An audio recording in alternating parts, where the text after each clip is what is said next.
আপনাকে ধন্যবাদ শামসুজ্জোহা। প্রথমে যেটি আমি বলছিলাম সেটি প্রশ্ন যে মাত্র কয়েক মাস আগে আমরা দেখলাম, এখন থেকে প্রায় 8 মাস আগে, গত জুন মাসে। জি, 12 দিন ধরে ইরানে একটা হামলা চালালো ইসরায়েল। সেই সময় আমরা দেখেছি অনেক সিনিয়র সামরিক বেসামরিক নেতাকে হত্যা করা হয়েছে, কিন্তু এবারে সরাসরি আলী খামেনিকে হত্যা করতে সমর্থ হওয়া, এটি আমার মনে হয় যে সমস্ত সমীকরণকে পাল্টে দিয়েছে। আমার প্রশ্ন হচ্ছে, ইরান যুদ্ধের বা মধ্যপ্রাচ্যের যে সংঘাত, সেটির ভাগ্য নির্ধারণ করে দিলে এই মৃত্যুই কিনা? না, আচ্ছা, এই মৃত্যু ভাগ্য নির্ধারণ করে দিলে আমি সরাসরি জি, জবাবে চলে হ্যাঁ, গেলাম। জি, দর্শকদেরকে ধন্যবাদ। হ্যাঁ, এটা যদি নির্ধারণ করে দেয় ভাগ্য, তাহলে যুদ্ধ বন্ধ হয়ে যেতে হয় এবং আমেরিকা এবং ইসরায়েলের যে প্রত্যাশা, হুম, ইরানের ইসলামী সরকারকে উৎখাত করে দেয়া এবং তাদের পছন্দের সরকার প্রতিষ্ঠা করা, সেগুলো হয়ে যায়। হুম, তাহলে এবং এইভাবেই ভাগ্য নির্ধারিত হওয়ার কথা। হুম, অথবা ইরান এবার যে যুদ্ধটা করছে তারও একটা লক্ষ্য আছে। হুম, ইরান কিন্তু পরিষ্কার করে বলেছে যে এবার যদি একটা গুলি ছোড়া হয় তাহলে সর্বাত্মক যুদ্ধ হবে, হুম, আঞ্চলিক যুদ্ধ হবে এবং এই যুদ্ধ হয়তো ওরা শুরু করবে, শেষ আমরা করব। 2-3 দিন পরেই যে সিজফায়ার করা হবে, এটা আর হবে না। হুম, আমি বলি যে আমি তো রেডিও তেহরানে থাকার সময় লিখেছি, বলেছি, প্রচুর পড়াশোনা করার চেষ্টা করেছি এবং ফ্যাক্ট হচ্ছে যে আমি ইরান বিষয় নিয়ে আজ 35-36 বছর আমি কাজ করি, ভাবি, চিন্তা করি, পড়ি, বুঝি, লিখি।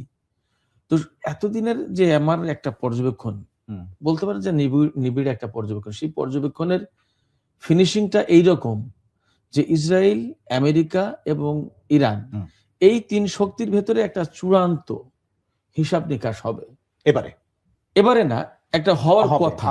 সেই হওয়ার কথা হিসেবে সেই চূড়ান্ত হিসাব নিকাশের মেবি এইবারই হয়তো সেটা হতে যাচ্ছে আমার কাছে মনে হয়। এবং ইরানের সর্বোচ্চ নেতাকে হত্যা করা হয়েছে। আপনি যেমনটি বললেন যে সমস্ত সমীকরণ বদলে গেছে, ছাড়িয়ে গেছে, পাল্টে গেছে। সেক্ষেত্রে এই সমীকরণ, মানে সর্বোচ্চ নেতাকে হত্যা করা মানেই অনেকগুলো ঘটনা। ইরানের রাষ্ট্র ইরানের প্রধানকে, কার্যত প্রধানকে হত্যা করলো। যদিও সরকারের প্রধান প্রেসিডেন্ট আছে, কিন্তু সর্বোচ্চ নেতা তো সবার প্রধান। সেক্ষেত্রে তিনি রাষ্ট্রের প্রধানকে হত্যা করা হয়েছে এবং একেবারে সন্ত্রাসী কায়দায়। এটা তো রাষ্ট্রপ্রধানকে হত্যা করা, এটা তো সাধারণ কোনো ঘটনা না। একেবারে নিশ্চয়ই এইরকম একটা জায়গা থেকে আমি যে কতটুকু বলে শেষ করতে চাই, যখন এইরকম একটা ঘটনা ঘটছে, এর মানে দাঁড়াচ্ছে ইরানের পেছনে আর জায়গা নেই পিছানোর। এখন তাকে একটা কিছু করতেই হবে। সেই একটা কিছু করার মানেই দাঁড়াচ্ছে যে ইরান এবং আমেরিকা এবং ইসরায়েলের সাথে ইরানের চূড়ান্ত বোঝাপড়া এইবারই হবে। নিশ্চয়ই, কারণ সরকার প্রধান এবং দেশের শীর্ষ নেতা যখন হত্যা করা হয় এবং তার নিজ কার্যালয়ে হত্যা করা হয়, এখন পর্যন্ত যে তথ্য পাওয়া গেছে, সেইটি হচ্ছে সর্বোচ্চ একটা সিম্পটম, একটা মানে চিহ্ন বলা যায়।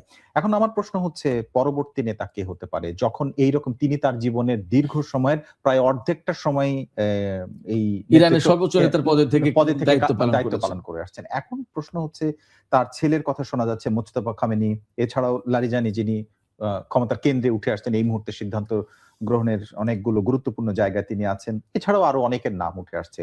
তা আপনি যেভাবে জানেন তাদের যে একটা কাঠামো, সেই কাঠামোর ভেতর থেকে আসলে কি প্রক্রিয়ায় পরবর্তী নেতা নির্ধারণ হতে পারে বা হয়?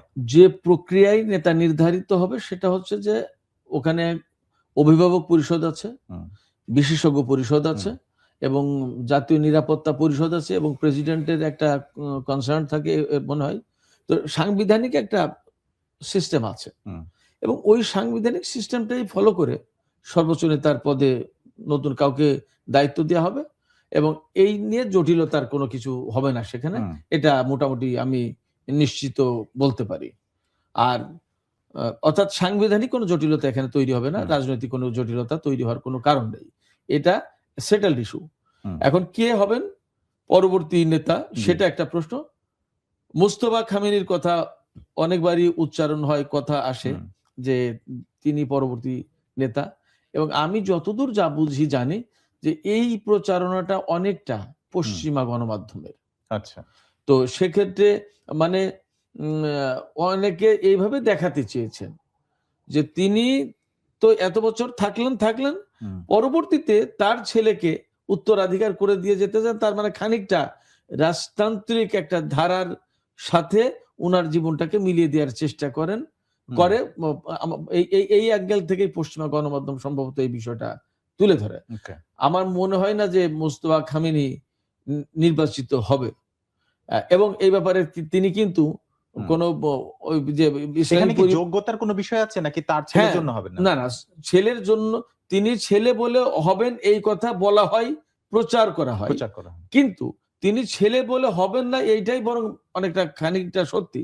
যদি যোগ্যতার প্রশ্ন থাকে, ডেফিনেটলি যোগ্যতার তো প্রশ্ন আছে। সর্বোচ্চ নেতা, তিনি পররাষ্ট্রনীতি দেখবেন, প্রতিরক্ষা নীতি দেখবেন, টোটাল দেশের তিনি তো অভিভাবক হবেন, প্রেসিডেন্ট, সংসদ সবার অভিভাবক। তো সবার অভিভাবক যখন, তখন তো তার ওই রকম কোয়ালিটি, তার ওই রকম এক্সপিরিয়েন্স, তার ওই রকম আপনার কম্পিটেন্স এগুলো থাকতে হবে। তা না হলে তো তাকে এইরকম পজিশনে তো বসানো যাবে না। সেক্ষেত্রে এটা ওই অভিভাবক পরিষদ এবং বিশেষজ্ঞ পরিষদ বা সাংবিধানিক যে সিস্টেম এবং এই কাজে যাদের যাদের নিযুক্ত থেকে নেতা নির্বাচন করার কথা তারা করবেন, এবং ডেফিনেটলি এই জায়গায় যোগ্যতা, অভিজ্ঞতা এবং পলিটিক্যাল তার কনসাসনেস, তার জ্ঞান, তার যোগ্যতা, তার দূরদর্শিতা, এই সমস্ত বিষয়গুলো বিশেষভাবে বিবেচনায় আনা হবে। আপনি যেটা বলছেন সেটা হচ্ছে যে একটা প্রসেস আছে, সেই সিস্টেম অনুযায়ী এটা পরিবর্তিত হবে, এখানে সাংবিধানিক একটা মানে সমাধান দেয়া আছে। কিন্তু আপনি আজকে আমাদের পত্রিকায় একটা লেখা এসেছে, সেখানে আপনি বলেছেন যে যে ইরানে যে ক্ষমতার পালাবদল, এটি অবশ্যই প্রয়োজন এখন, কিন্তু সেই ক্ষমতার পালাবদলটা খুব সহজ হবে না। সেই সহজ হবে না বলতে আপনি আসলে কি বলছেন, সমস্যাটা কোথায়? খুবই, আমি ওই জায়গায় যেটা আমি বুঝেছিলাম, আমাকে যে প্রশ্ন করা ছিল, আমি যে কথার প্রেক্ষাপটে ক্ষমতার পালাবদল সহজ হবে না বলতে বুঝিয়েছিলাম যে ইসরায়েল এবং আমেরিকা যে ইরানে ক্ষমতার পালাবদল ঘটাতে চাই, এই পালাবদল ঘটানোটা খুব সহজ হবে না। অর্থাৎ ইরানের সরকার পরিবর্তন করাটা আমেরিকা এবং ইসরায়েলের জন্য খুব সহজ হবে না। রেজিম চেঞ্জের যে ব্যাপারটা, ওইটা মিন করেছি যে ওইটা সহজ হবে না। আর এমনি যে ইরানের যে এই যে সর্বোচ্চ নেতা চলে গেলেন, তার জায়গায় নতুন কোন নেতা নির্বাচন, এটা কঠিন হওয়ার কিছু নেই, জটিল হওয়ার কিছু নেই। বরং আমি তো বললাম যে এটা সাংবিধানিক প্রক্রিয়ায়, মানে সেটেলড ইস্যু, যেহেতু সাংবিধানিক প্রক্রিয়া এটা হয়ে যাবে। আমি সহজ হবে না বলতে আমি মিন করেছিলাম ইসরায়েল এবং আমেরিকা যেটা চায় ওইভাবে হবে না, ওইটা হবে না। মানে ইসলামী শাসন ব্যবস্থার অবসান ঘটিয়ে, ইসলামী সরকার বা বিপ্লবী সরকারের অবসান ঘটিয়ে তাদের পছন্দ মতো, যেমন রেজা শাহের ছেলে রেজা পাহলবিকে তারা বসাতে চান, এই বসানোটা খুব সহজ হবে না। আমি এটা আচ্ছা, এবার একটু আসি, এমনি যে কোনো একটা দেশের সবচেয়ে নিরাপদ এবং সবচেয়ে বেশি সিকিউরিটি দেওয়া হয় সেই রাষ্ট্রের প্রধান, সর্বোচ্চ নেতা, তারপরে প্রতিরক্ষা মন্ত্রী, সশস্ত্র বাহিনী প্রধানরা খুবই সুরক্ষিত একটা জায়গার মধ্যে থাকে। এবং ইরান এই সময়ে বেশ কিছুদিন ধরে টানা একটা যুদ্ধ পরিস্থিতির মধ্যে আছে। সেই রকম সময় আপনার মনে হয় যে সশস্ত্র বাহিনীর প্রধান মুসাভিকে, তারপরে নাসির জাদে প্রতিরক্ষা মন্ত্রী, যাদেরকে হত্যা করা সম্ভব হয়েছে, এবং সবশেষ আপনার সর্বোচ্চ নেতাকে, এইটা একই সাথে একদম পরপর হত্যা করা সম্ভব হলো, আপনার কাছে কি মনে হয় যে এইটা গোয়েন্দা ফেলিওরের জন্য হয়েছে এবং সেটা ইরানের দুর্বলতা আসলে আছে? এই জায়গায় তো অবশ্যই বলতে হবে যে গোয়েন্দা ফেলিওরিটি। কারণ যখন এই বিভাগটা সফল, তখন তো এই ধরনের হামলার আগেই তাদের কাছে তথ্য থাকার কথা, আসার কথা, যে এই হতে যাচ্ছে, এখান থেকে এক্ষুনি আপনারা মুভ করেন, জায়গা ছাড়েন, সেই পজিশনে যান, ইত্যাদি ইত্যাদি। এইটা যেহেতু হয়নি, তাহলে ডেফিনেটলি গোয়েন্দা ব্যর্থতা, এটা একটা ব্যাপার। আর একটা ব্যাপার হচ্ছে যে গোয়েন্দা ব্যর্থতা মানে সামগ্রিকভাবে উত্তর তো একটাই, গোয়েন্দা ব্যর্থতা তো বটেই, কিন্তু এর সাথে আরো কিছু যদি এর সাথে যুক্ত করা যায় সেগুলো বলা যায়। যেমন এই গোয়েন্দা ব্যর্থতা এর সাথে এমন হতে পারে যে ভেতর থেকেই এজেন্টরা তো কাজ করে থাকে। যেমন আপনি জেনে থাকবেন নিশ্চয়ই যে ইসরায়েলের প্রধানমন্ত্রী বেনিয়ামিন নেতানিয়াহুর দপ্তরের চিফ অফ স্টাফ, তাকে কিন্তু গৃহবন্দী করে রাখা হয়েছে, আই থিঙ্ক। কারণ হচ্ছে কি, যে তার বিরুদ্ধে অভিযোগ যে 2023 সালের 7 অক্টোবর যে হামাস ইসরায়েলে অভিযান চালালো। অভিযানটা এই অভিযানের পরে বা আগে পরের সময়টাই সে হামাসকে বা ইরানকে তথ্য দিয়ে সহযোগিতা এখন করেছে। কথা হলো কি, সেইটা হচ্ছে যে ইসরায়েলি তাহলে সেটা একটা সক্ষমতা যে তাদের নিজেদের মধ্যেও কেউ যদি বিট্রেয়ার থাকে তাকে খুঁজে বের করে ফেলা হ্যাঁ, এবং তাকে অ্যারেস্ট করেছে তারা, Definitely. তাই না? কিন্তু ইরান সেই জায়গাটায়, আমি প্রশ্নটা এই জন্য করছি, হুম। মাত্র কয়েক মাস আগেও একই ধরনের ঘটনা ঘটেছে এবং সেখানে প্রায় 10 জনের বেশি সামরিক কর্মকর্তাকে এবং উচ্চপদস্থ তারা একদম তাদেরকে top level এ। টপ লেভেলের হত্যা করা হলো। সেটিও সম্ভব হলো, এবারেও প্রথম সম্ভব হলো। অবস্থায় সম্ভব হলো। মানে এখানে ডেফিনেটলি ব্যর্থতাটার মাত্রা নাকি বেশি। সিআইএ এবং মোসাদের কাছে আসলে টিকতে পারাটা কঠিন? আমি সবই বলবো। ব্যর্থতার মাত্রাটা তাদের সামনে টিকতে পারার কঠিন মানেই তো ব্যর্থতা। ব্যর্থতা, রাইট। আপনি সমীকরণ করলে তো তাই আসবে। তাই আসে। যে সেক্ষেত্রে ব্যর্থতার মাত্রাটাই বেশি বলবো। এবং এই জায়গায় যদি স্যাবোটাজ হয়ে থাকে বা এজেন্ট হিসেবে কেউ কাজ করে থাকে, করতেই পারে, নট ইম্পসিবল। সব ধরনের সম্ভাবনা বা আশঙ্কাই মনে হয় ইরান বিবেচনায় রাখবে। এবং আমি আপনাকে এটাও বলি যে ইসরায়েল যেমন তাদের চিফ অফ স্টাফকে ডিস্টিংগুইশ করতে পেরেছে যে হি ইজ দ্য এজেন্ট, কেমন ইরানও এরকম বহু এজেন্টকে ডিস্টিংগুইশ করেছে, আটক করেছে এবং তাদেরকে বিচারের আওতায় এনেছে। এবং ফ্যাক্ট হচ্ছে এখানে একটা মজার তথ্য বলি যে এদেরকে যখন বিচারের আওতায় আনতে যায় তখন ইসরায়েল এবং আমেরিকা বলে যে একটা লোককেও ফাঁসি দিতে পারবো না, ফাঁসি দিলে কিন্তু যুদ্ধ করব। তার মানে তাদের এজেন্ট সেট করা, তাদের এজেন্টদেরকে বিচার করতে গেলে, ইরান বিচার করতে গেলে তাদের বিচার করতে দেয় না। কতটা অধীনস্থ কান্ট্রি, কতটা অধীনস্থ গভর্নমেন্ট চাই ইসরায়েল এবং আমেরিকা।